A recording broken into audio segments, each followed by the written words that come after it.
In this episode, I'm honored to sit down with Shannon Cohn, a powerhouse filmmaker, attorney, and social movement builder who is redefining the narrative around women's health, specifically with endometriosis. Shannon's groundbreaking PBS documentary, Below the Belt, tackles endo as a social justice issue, sparking transformative change in research, policy, and medical education. Through her films and advocacy, Shannon is creating a ripple effect, and it's changing lives. Today, we're going to explore the emotional toll of endometriosis, the pervasive issue of medical gaslighting, and the power of collaboration to spark real change. Get ready to be inspired. Let's dive in.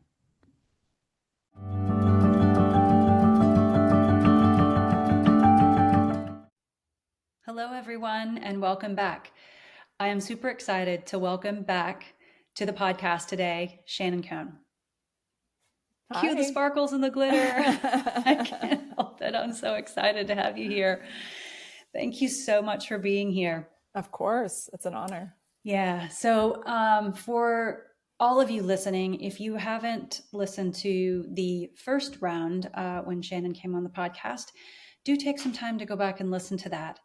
And for those of you who do not know her yet, here's just a little short snippet of all of her amazingness.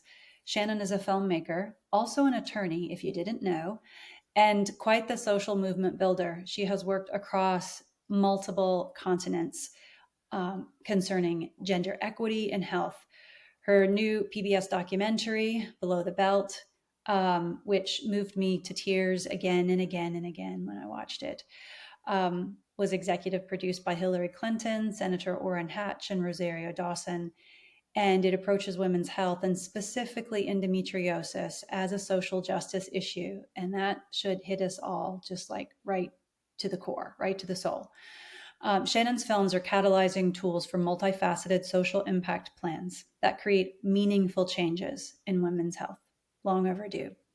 This includes increasing research funding, federal policy changes, and medical education initiatives. All of those things are equally important, and also increasing public awareness.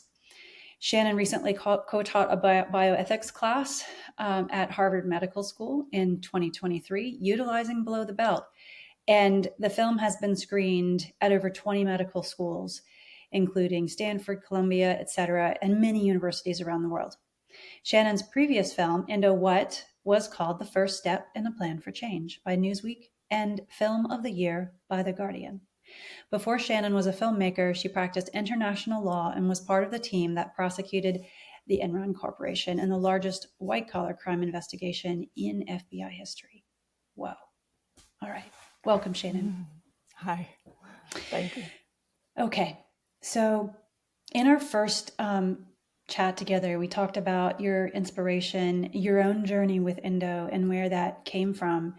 And having screened the film myself, I'm wondering how your personal experience kind of shaped the stories that you chose to highlight in the film. Yes. Well, I think that, anyone who's listening right now that's walked like the endo journey or any type of chronic, condition journey understands like truth when they see it. They understand and they recognize that shared experience. And that's what I look for. And so many people I've talked to and so many women I've interviewed over the years, it's been so incredible and heartening and infuriating and all of the things that we know, involved with endometriosis care, for example. But especially with these four women who we chose to really follow and go deep with them, each had such incredible bravery in letting a film crew into their lives and their most intimate moments, but also, had something going on specifically at that point in time that I think we all experience in our journey. And it provided an opportunity to really highlight that aspect of our journey.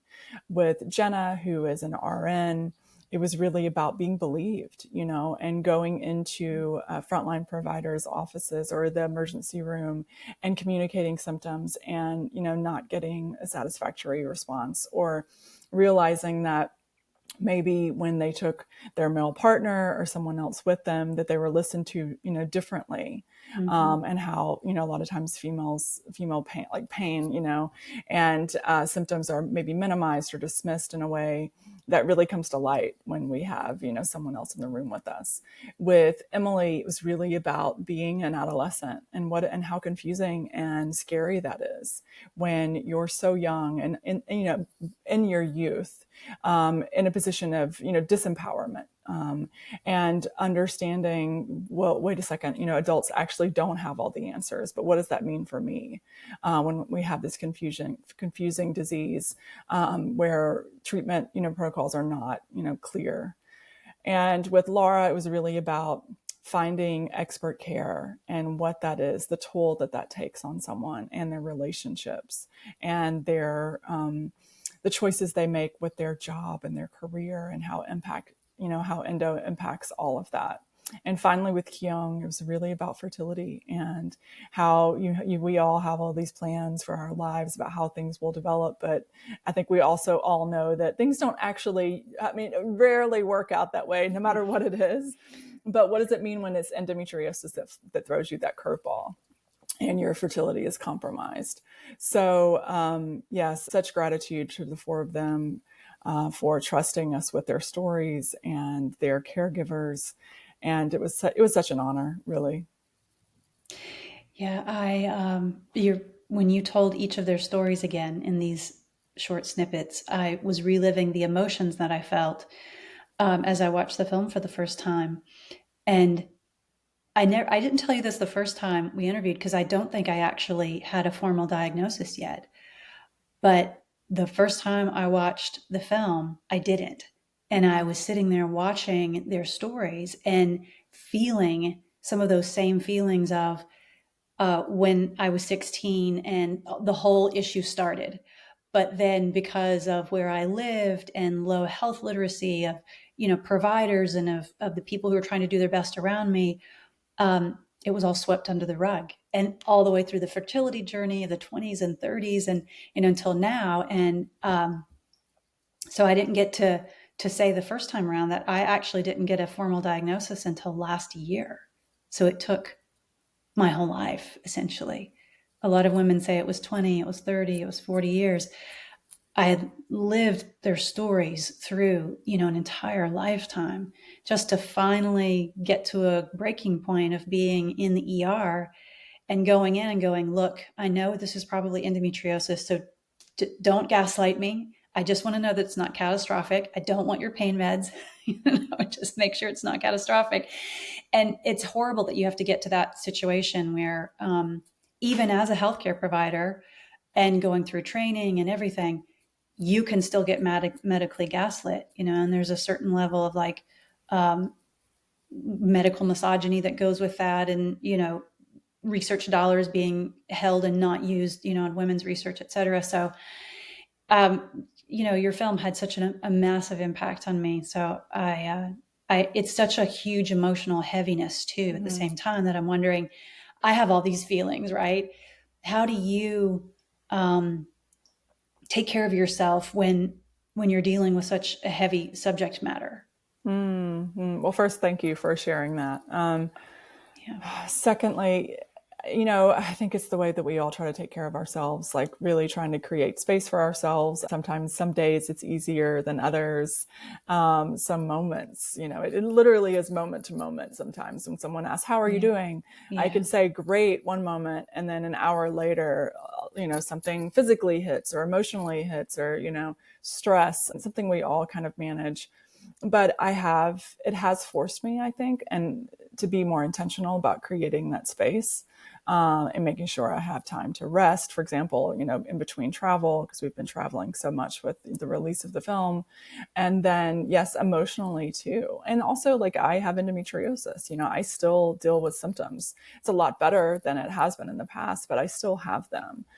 So there's that component as well.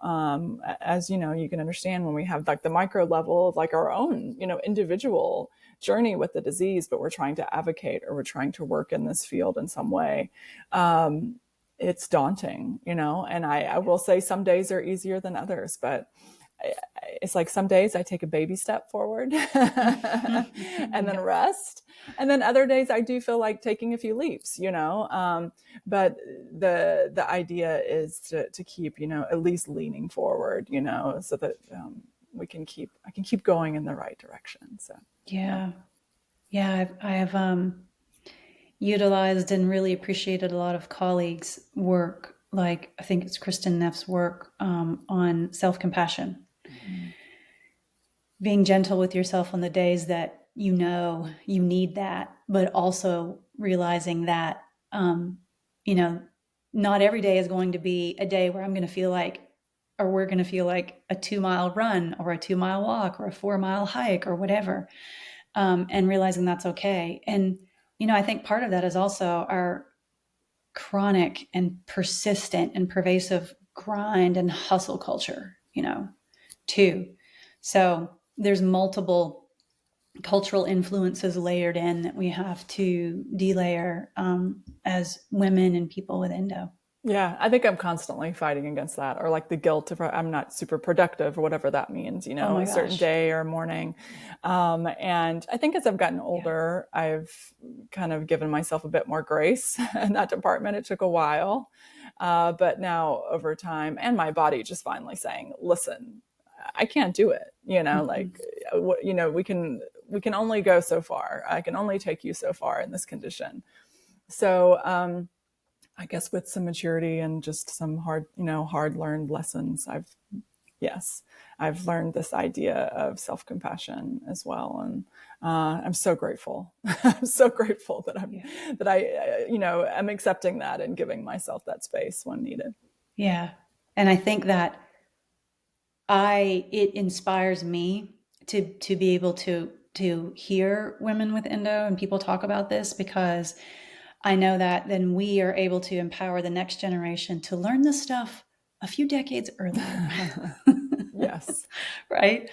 Because I didn't, and I'm okay with saying that, because there wasn't anybody to look around at and say that they had done that, because my mother had endo as well, and no one who had endo 30 and 40 years ago was going to be treated the way they should have been treated. And so that's trauma in itself. Excuse me. Absolutely. I mean, as we know, like the majority of people aren't treated the way they should be now. No. So I do think that it's going in the right direction. Again, it's just a slow journey for all of us. Yeah. Excuse me, I'll take a little water. When I think back to what my family members' experience was, because after I had my surgery last fall, it was on a Halloween. Oh, and by the way, you'll get a kick out of this. I did dress up when I went into the OR.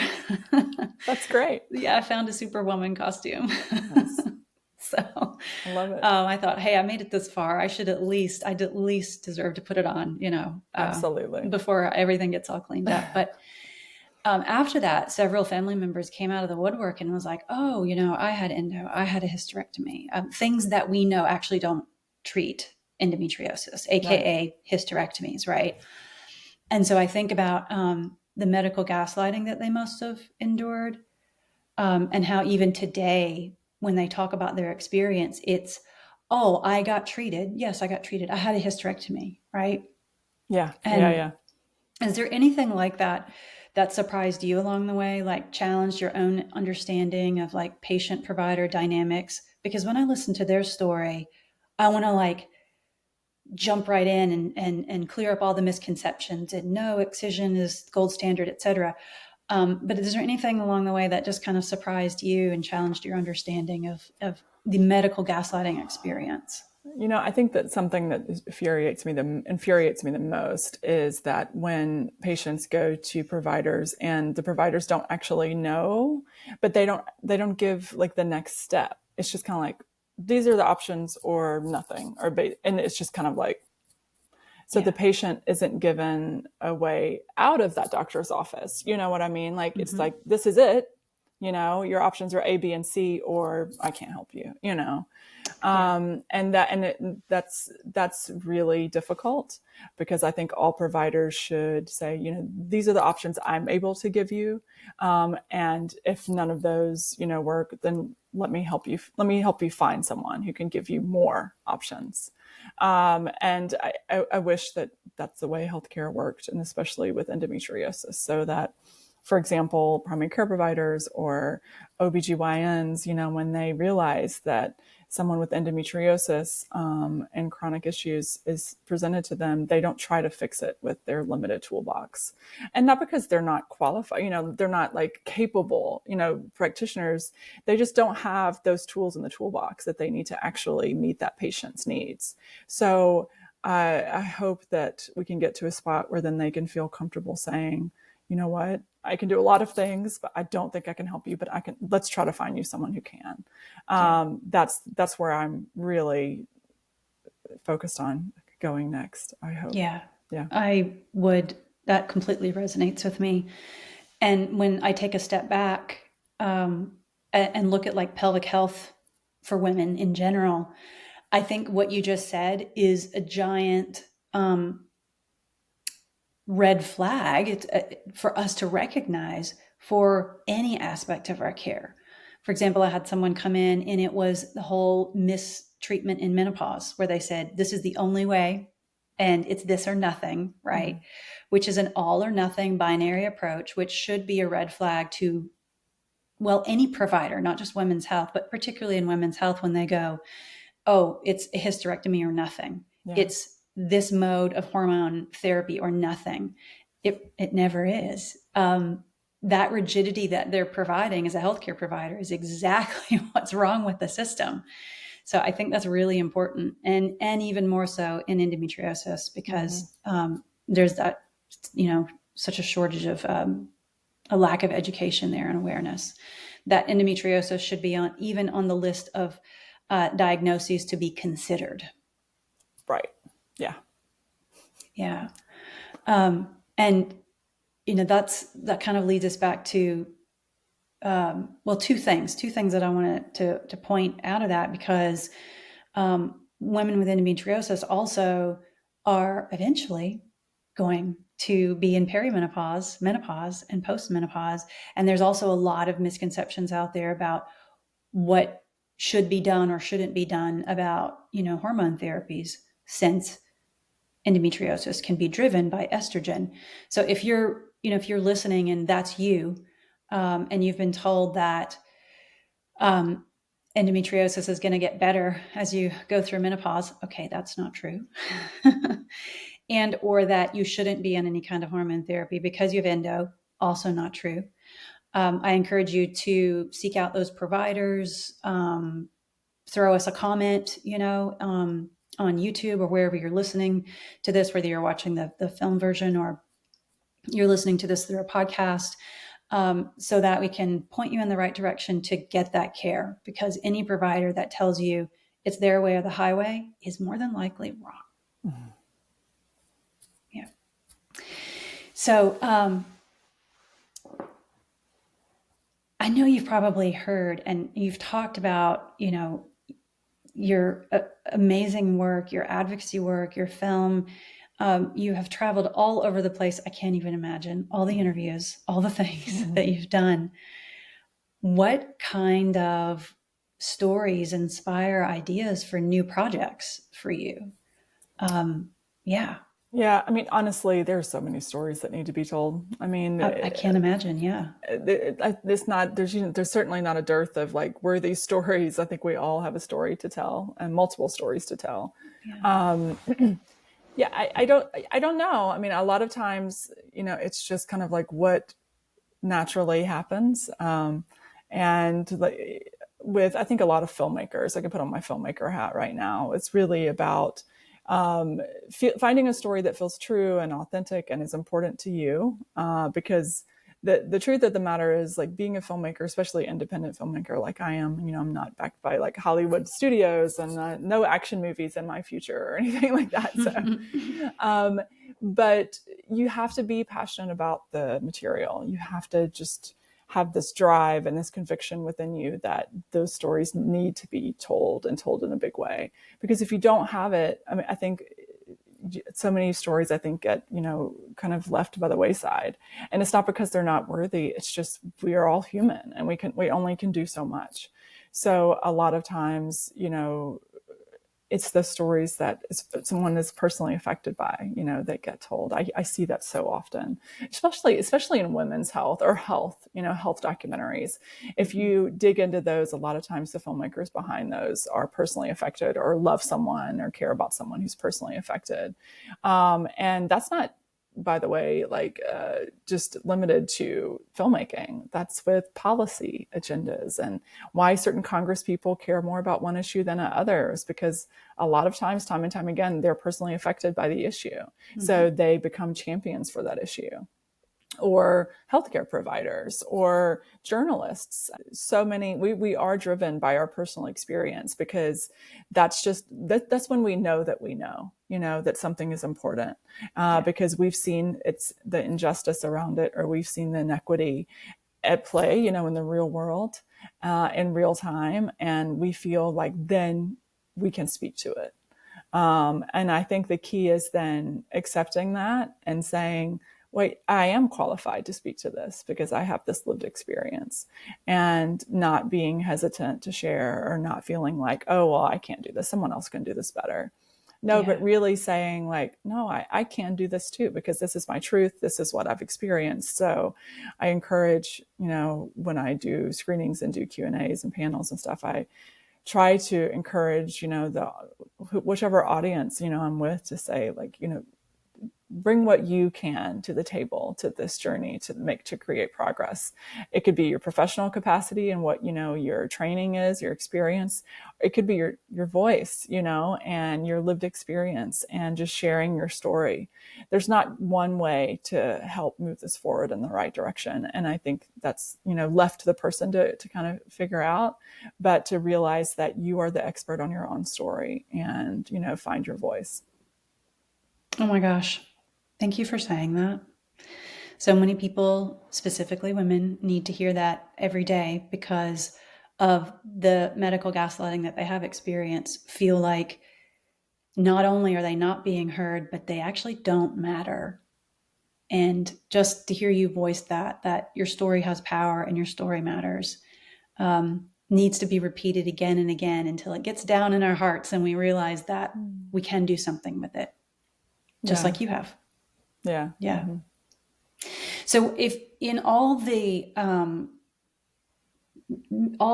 frenzy, I mean, I see you, I follow you on Instagram, and I see you're on the stage here and in another country, you're doing different things.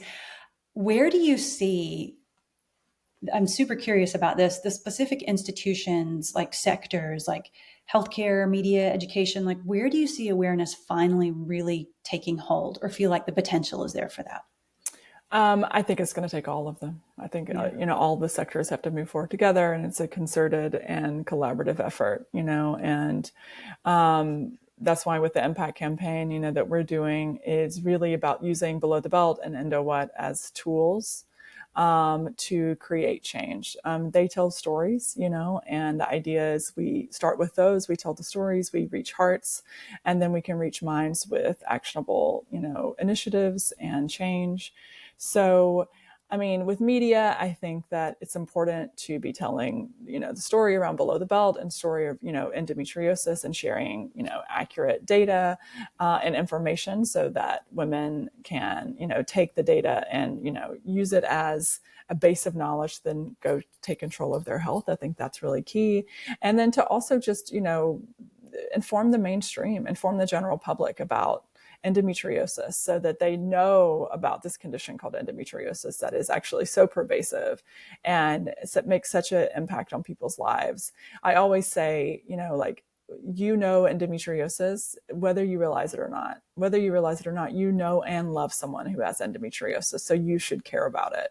And I've said that to 60-year-old men in Iowa, or it doesn't matter. Like, Yeah. people who definitely think they don't have any direct correlation, but when I bring it down to that level, in that personal level, they get it. If they have a wife, a daughter, a sister, then a mother, and everyone has a mother. So then they should care about this condition and women's health conditions, that are historically under-researched and dismissed. But so media, yes. Policy has to move forward, advocating for increased research funding, and other types of policy changes so that we can, increase access to quality care, medical education, really making sure that when patients are empowered and do find their voice and have information and they go see their healthcare provider, that they're not stymied in a way, or they're less likely to be stymied, at that first frontline provider, so that frontline provider is better equipped to recognize symptoms of endometriosis and refer to appropriate care.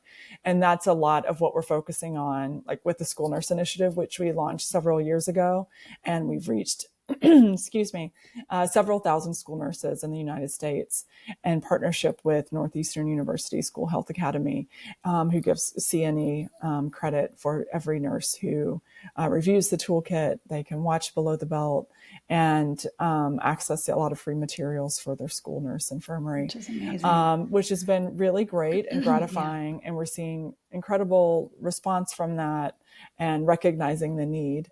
And then beyond that, we are launching a new campaign for frontline providers in partnership with Mayo Clinic, which is called Think Endo. And the goal with Think Endo is to make sure that frontline providers are able to recognize symptoms of endometriosis. They can think endo, and then refer to a specialist. That's the goal of Think Endo. And it's for emergency room providers, it's for pediatricians, it's for OBGYNs, nurse practitioners, and PCPs, everyone who sees girls and women with endometriosis, so that we can stop this needless diagnostic delay. And I do think I'm incredibly excited about this program, because I think with all of the stakeholders that we have involved as partners in this program, that it's going to be revolutionary in the course of the disease. If we can make sure that these many, many thousands of frontline healthcare providers will think endo, will, recognize symptoms, and somebody can hear the word endometriosis in their first visit with their first provider. Yeah. It would be revolutionary, and that's the goal with it. It would be, because if I think about, I don't know what your time of first symptom to diagnosis was. 13 years. 13 years. And it's purported that it's like 7 to 10 years, which I think would be quick, considering the patients that I see every day that have gone decades. And then I think about my crazy story of it being more than that. Shortening that time of first symptom to diagnosis would be absolutely life-changing and life-altering for so many women. Even though anyone can get endo, mostly women are going to have endo. So that would be incredible. I mean, when do you have time to rest? That sounds like an amazingly large project to take on. It is, but we have, hey, no one's an island. None of this has been by one person. Yes, I speak about it because I have the lived experience, and I have endometriosis. I am the director of the film. I have 2 daughters who have it, but there's a whole team. We have an impact team that work really hard. And we have great strategic partners, organizations, advocates that have been working in this space for decades, who are all part of moving this forward, in direct and indirect ways. So first of all, it's definitely not just me. I mean, it's a team of people Yeah. Yeah. who make this happen. And secondly, like, I wish I could just snap my fingers and it would all be perfect. And don't we all wish that? And we could, Mm-hmm. pull it all together. But I have learned, especially over the past 2 years with travel and everything, like, learn to listen to my body a bit more and to rest and find that balance. I've started a yoga practice, which is Awesome. I have like a monkey brain. I'm sure everybody could, like Mm-hmm. relate to that, where Mm-hmm. it takes me about the first half of class to actually get my brain to stop jumping around everywhere. And then the second half hour that I'm actually present, and it helps. It's incredible, Yeah. at least with the mindful bit, and learning to have control and discipline on what I put in my body, and stress reduction, and just trying to be present. It has made a huge difference. And so really leaning on multidisciplinary care, and staying hydrated and trying to sleep well, which, as someone who is now in perimenopause, is not too easy. I will say, what happened with sleep all of a sudden? I'm just like, what is going on? But there's always going to be something, and I'm just trying to take it a step at a time, and recognizing that even when I'm in a flare, and even when it's the worst, I'm like, this is not how it's going to be forever. It's Mm-hmm. going to be okay. Try not to give it the space, and go into that kind of deep hole with it. Try to recognize it, acknowledge it, keep going, doing other things and taking care of myself. But and that's really helped mentally, I will say, just recognizing, like, okay, I'm not gonna feel this way forever. Yeah. There are things I can do. There are tools, coping tools, or there are different providers I can see to find care, and I think that's kind of where when I turned a corner, because I think when we're all in pain or having symptoms, it feels very isolating. Oh, yeah. And it feels like you're never going to get out of this, and Mm-hmm. go live out in the world and be productive. And so when I've kind of learned to kind of sit with that space and not panic, and feel like, no, this is fine, this is where I am, this is what I need to do to address it, and it's not going to be this way forever. I've really noticed I felt more in control. That's the Mm-hmm. difference. It doesn't feel out of control, or my body doesn't feel out of my control. And that's been kind of revelatory for me. And I hate to say that in my 40s, that's finally happened for me. But I think that's probably true for many of us. Oh, yeah. Yeah, Yeah. absolutely.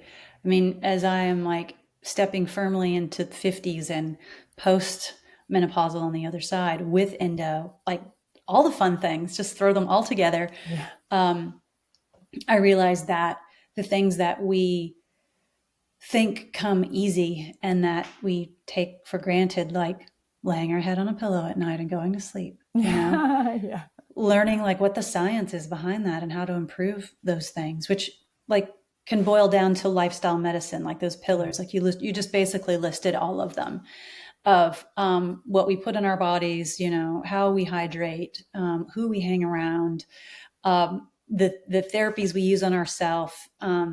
Excuse me, you mentioned things like acceptance and commitment therapy, like ACT. You didn't say that exactly, but you described, ACT. You described cognitive behavioral therapy and CBT. You described so many things that can be, that are pinpoint, accurate, evidence-based, and super helpful for this difficult transition. Because you could be in your 20s with endo and you're worried about fertility, or in your Yeah. 30s, or you can be in your 40s and your 50s with endo and worrying about how is perimenopause going to go down? Am I going to be ever able to sleep again? Or new things that happen with the gut microbiome or food, nutritional, triggers that weren't there last year, but Yeah. happen to be there, today.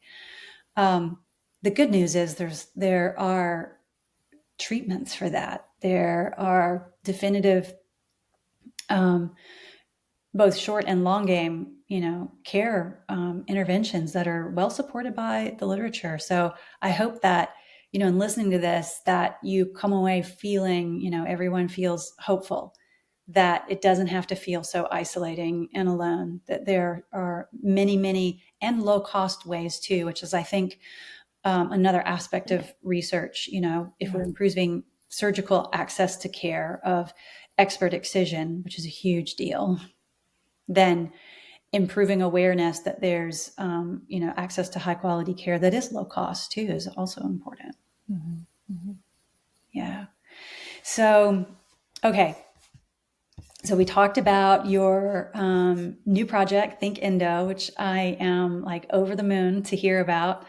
And so that was in partnership with Mayo, and you said Northeastern University, to offer continuing education for medical providers, excuse me, for nurses, which is really incredible. Tell me a little bit more about that. Is that actually going to be a virtual experience for them? Like what will that look like? Yes. So there's going to be basically patients, anyone can go on to thinkendo.org, the website for the initiative, and request that a free toolkit be sent to a healthcare provider. It can be any healthcare provider. And then we send directly to that healthcare provider the toolkit, all of the resources, access to below the belt, fact sheets, quick reference sheets, symptom checklists, things like that, tools that they can utilize and also share with patients, share with parents, for example, and also access to really key journal articles and academic resources like that. So that's going to live on a website. It's a digital toolkit. And then they can access, then we also share the link to the Mayo course, for example, which includes additional specific videos and resources from different professionals. I'm part of that's part of within the CME as well. And Below the Belt is part of that CME as well. So it's kind of like a toolkit plus continuing education credit with Mayo, and of which everything is, involved inside of it. And Below the Belt is, part of that. So that if a healthcare provider comes to we wanted to make sure that a healthcare provider came to the course, not through Think Endo, but through Mayo, for example, then they still had access to the toolkit and, Below the Belt. So it's also housed within Mayo. And same thing with Northeastern, so that, you share, for example, your school nurses information, and we share this to the toolkit with them, follow up with them, ask if they have any questions, have a post, toolkit survey. So really trying to track what's working, what we can do better, what we can add to the toolkit, and basically trying to track, attitudes, information, education, because I haven't seen anything like this in any condition. And if we can put together a model that works, then this can be expanded for several different healthcare conditions. And wouldn't that be incredible? So really trying to put together practical tools there so that we can put a model together, to change healthcare when it's not working for patient populations. Ooh, that gives me chills. Yeah. That is good stuff. You're right. That could be applied across the board in so many different situations beyond endo. But endo is a huge one to start with, since it is at least a 1 in 10 situation incidence for women. Yeah. Shannon, thank you so much. Yeah. Thank you so much for being here and taking the time out of your uber busy schedule to talk to us. Give everybody again the lowdown on where they can find you and your resources. I know there's Think Endo, but you also have others. So yes, thank you. I know there's so many different names. So basically, Think Endo is the new education campaign for frontline providers.